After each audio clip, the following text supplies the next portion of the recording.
Hello everybody, welcome to Ageless Rock. This is a channel where megalithic fans get to put on megalithic lens and see things from a different perspective.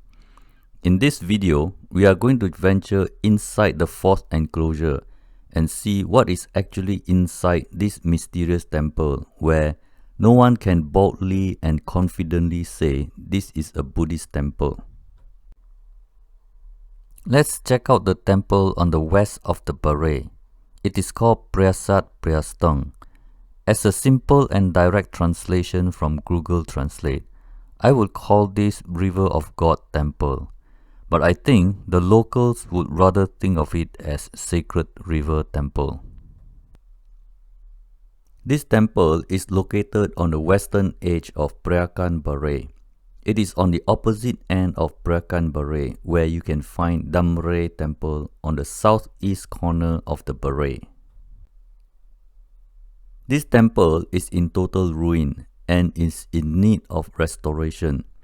Polygonal sandstone blocks strewn all over are pretty useless for personal use, as they cannot be stacked nicely into a house unless they are the perfect fit. Looting and pillage doesn't quite explain the destruction that happened here. Preah Temple is famous for the tower with 4 faces like those in Bayon Temple in Angkor Thom.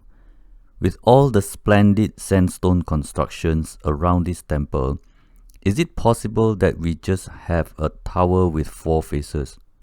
I would rather loot one of the 4 faces and put it in my house and leave everything else because polygonal stones are useless to me. The famous 4 faces are commonly thought of as Buddha, but actually we do not know whose face is this. It is also believed to be Brahma Vihara, which means dwelling of Brahma. This dwelling is not to be seen as a place but rather emotion. Brahma lives in goodwill, compassion, empathetic joy, and equanimity. As I mentioned in my video on Angkor Thom, there are 3 possible candidates for the face on the tower. It could be Buddha, Avalokiteshvara, also known as Kuan Yin in female form, which is famous in Southeast Asia, and King Jayavarman VII. So it remains debatable as to whose face is on the tower. You can walk around the temple like as if there is no wall, but actually there was an impressive rectangular wall in ancient times. It is about 15 meters long and 12 meters wide. It comes with a structure on the southeast known as the library. It has a large mandapa facing east. Let's continue with the next temple.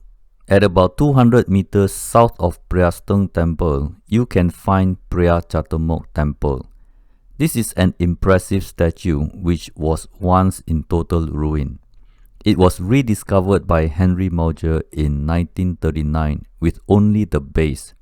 It was a ruin that only experts in restoration and Buddhist knowledge know what they are looking at. It wasn't until 2015 that it was studied and excavated in preparation for restoration.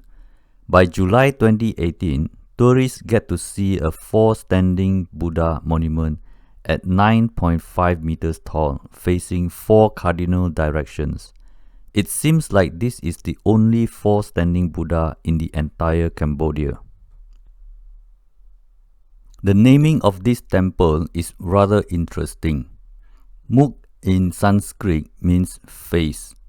In Pali language, mukha also became the Malay word mukha, which means face.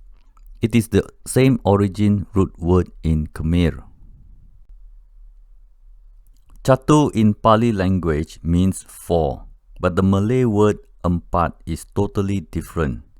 If Preah is to mean sacred, then I can say Prasat Preah Chatumuk means 4 sacred faces temple, or in Malay it can simply mean Kuil Empat Muka Suci. So, what is so sacred about these four faces? According to Buddha's teaching on Brahma Vihara, which is about dwelling of Brahmas, it is about connecting the desire to find true happiness. To achieve true happiness, you must have these four sublime attitudes. They are goodwill, compassion, empathetic joy, and equanimity. This location is so isolated that even Google Street is only updated till 2014. But if you update your attitude with sublime attitude, you will be able to experience the true happiness based on sacred Chaturmukh. I feel like there is a mixture of things in spiritual world taught to humans in ways human can understand. Let's move on to another structure which is just a simple rectangular dugout. It is called Beng Kroam. It is a huge water tank. In fact, it is so big it is called a lake. It is Svay Lake on Google Map. It is 850 meters long by 420 meters wide based on Google Map. With the vegetation around the temple, there might be something that surrounded it when it was completed. This was a big project within a bigger project. An area of 361,250 square meters or approximately 90 acres became a lake. But today, we have no clue why would anyone do that about 1,000 years ago.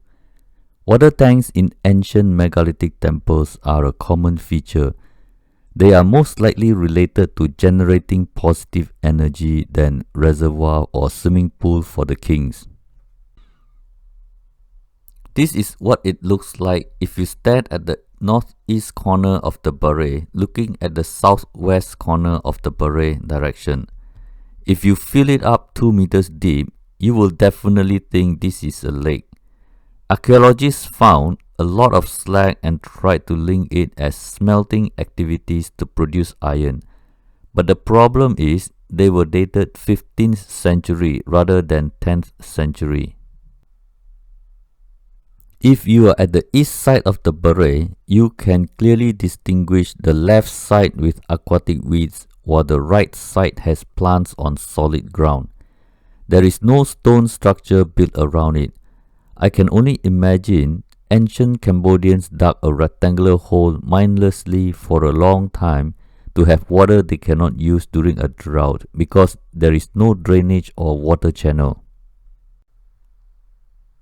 Nearby is a temple loosely called Prasat Beng Svay. As a simple direct translation, it is Field Lake Temple. Since Cambodia has rainy season for half the year, I think it is like a lake when it rains, and during drought season it is a field for crops. So the temple next to it is aptly named Field Lake Temple. If you think there is an awesome Preah, therefore the temple must be awesome too. But you will be very disappointed if you expect anything awesome. It is nothing but a ruined building that needs restoration works done immediately. This temple is also called Beng Svay Kang Lake. Kang Lake means west, so that means there is probably an east temple as well. This is also known as Arogya Sala or Hospital Chapel. This reminds me of structures created for healing rather than praying. This ancient knowledge is somehow lost to our recent civilization. Well, that's all for now. Hope you enjoyed watching this short presentation on Preah Temple of Kampong Svay, focusing on the temples inside the moat. See you next time. This is Bernie Ong signing out. Leh Hai.